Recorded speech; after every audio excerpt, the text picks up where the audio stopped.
श्रापित खजाने की खौफनाक आत्मा। जोखो एक ऐसी प्राचीन आत्मा है जो हजारों साल से धरती के कुछ खास गुप्त खजानों की रक्षा कर रही है। कहते हैं अगर कोई लालची इंसान उसका गुप्त खजाना पाने की कोशिश करता है तो उस इंसान को जोखो की भयानक रूह का सामना करना पड़ता है। लेकिन अगर कोई मंत्र तंत्र विद्या का इस्तेमाल करके खजाने को पा भी लेता है तो वह खजाना एक भयंकर श्राप बनकर उसकी पीढ़ियों में रहता है। जोखो का उल्लेख पौराणिक कथाओं में भी मिलता है। वो किसी नेकदिल इंसान को उसकी मर्जी से खजाने में से कुछ सोना दे भी देता है, पर लालची इंसान को वह जिंदा बाहर आने नहीं देता। हमारी कहानी शुरू होती है 72पुरा गांव से। 72पुरा में इनामदार नाम का एक सावकार रहता था। वो खानदानी आमिर था। उसके पास विरासत में मिली हुई करोड़ों की संपत्ति थी। फिर भी उसने लगभग आधे गांव की जमीन धोखे से हड़प ली थी। सावकार बहुत ही लालची और कपटी इंसान था। एक दिन सुबह उसकी की हवाली पर एक आदमी उससे मिलने आया। उसे दरवाजे पर सिपाहियों ने रोक लिया। उसने अंदर बैठे इनामदार को एक संदेश भिजवाया कि वह धन कमाने का एक नया तरीका बताने आया है, और पढ़े धन का नाम सुनते ही इनामदार का लालच जाग उठा। उसने उस आदमी को अपने कमरे में बुलवाया। इनामदार को उसने अपना परिचय दिया। उसका नाम बावन भाई था। वह एक लकड़हारे का बेटा था।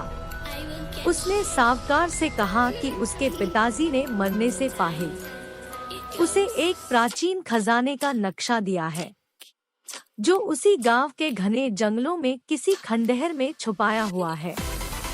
वहां जाने के लिए उसे सिर्फ सावकार के मदद की जरूरत है, और बदले में वह और सावकार आपस में खजाना बांट लेंगे। खजाने का नाम सुनते ही सावकार ने तुरंत हाँ कर दी, परंतु बावन भाई ने शर्त रखी कि खजाने की खोज में सिर्फ वह दोनों जाएंगे। फिर दूसरे दिन इनामदार सुबह बावन भाई को जंगल के पास वाले पुराने शिव मंदिर में मिला और सबसे पहले नक्शा देखने की मांग की थी। बावन भाई ने इनामदार को नक्शा दिखाया।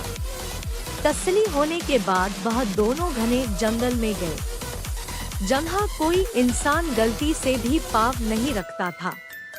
नक्शे के मुताबिक खजाने तक पहुँचने का रास्ता जंगल के पुराने खंडहर में छुपे तहखाने से होकर जाता था।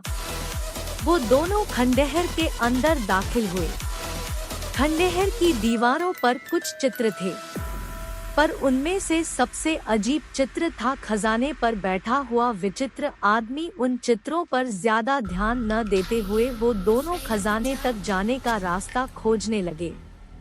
उन्होंने उस वीरान खंडहर का कोना कोना छान मारा, पर उन्हें छुपे हुए तहखाने का रास्ता मिल नहीं रहा था। फिर वह दोनों थक कर जमीन पर बैठ गए। बावन भाई ने एक बार फिर से नक्शा खोला और उसका ठीक से निरीक्षण किया तो उसे नक्शे में छुपी हुई वह आकृति दिखी जो पूरा ध्यान लगाकर देखने पर ही दिखती थी। उसी का चित्र दीवार पर बने हुए विचित्र आदमी से मिलता जुलता था।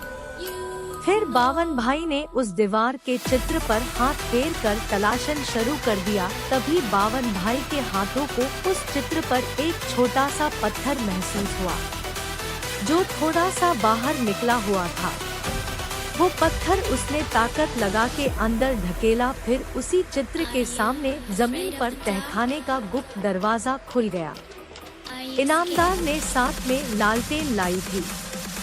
बावन भाई ने लालटेन जला के अपने हाथों में ले ली और वह दोनों धीरे धीरे तहखाने की सीढ़ियां उतरने लगे।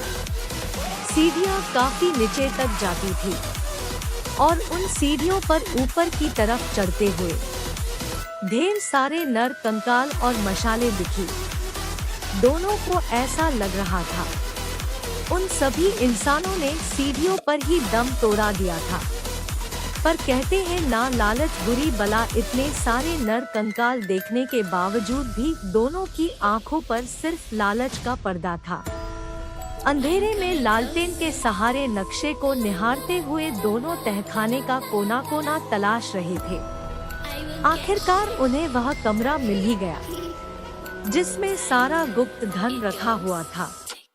उसके दरवाजे पर चेतावनी देने वाले चिन्ह भी थे, पर सब चेतावनियों को अनदेखा करते हुए उन्होंने उस कमरे का ताला तोड़ दिया। जैसे ही उन दोनों अंदर कदम रखा तभी अचानक से उनकी लालटेन बिना हवा के अपने आप बुझ गई और उनके पीछे जोर से दरवाजा बंद हो गया।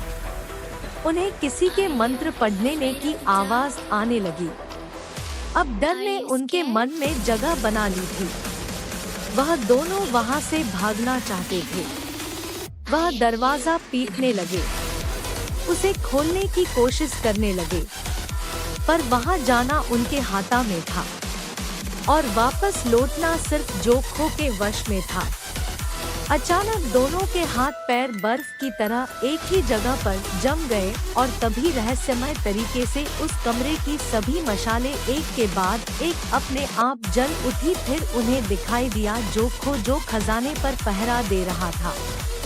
जोखो ने इनामदार को देखते ही उसके सिर को धड़ से अलग कर दिया और कहा कि इससे लालच की बदबू मुझे कब से परेशान कर रही थी।